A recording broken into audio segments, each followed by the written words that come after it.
হালকা হালকা বৃষ্টি পড়ে, তো চলে গেলাম আমাদের বাসার ছাদের উপরে। দেখতে পাচ্ছেন অনেক সুন্দর কিন্তু একটা লাউয়ের জানালা দেওয়া হয়েছে। তো আমাদের গ্রামের ভাষায় এটাকে জানালাই বলে। এই জানালাটা মূলত আমার আব্বু দিয়েছে। অনেক বড় জানালা দেখতে পাচ্ছেন। এই জানালাটা কিন্তু মাটির নিচ থেকে একটা লাউয়ের গাছ উঠানো হয়েছে ছাদের উপর। দেখতে পাচ্ছেন একটা লাউয়ের গাছ দিয়ে কিন্তু পুরো জানালা প্রায় ছেয়ে গিয়েছে।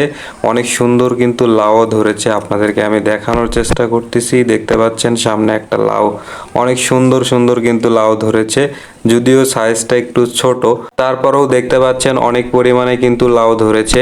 তো আমরা এখান থেকে কিন্তু অনেক পরিমাণ লাউ কেটে খেয়েওছি, তারপরেও অনেকগুলো ভিডিওতে আপনারা দেখতে পাচ্ছেন গাছের বয়স প্রায় বৃদ্ধ হয়ে গিয়েছে, অনেক পাতা মরে গিয়েছে, তারপরেও বর্তমানে ভালোই লাউ ধরেছে।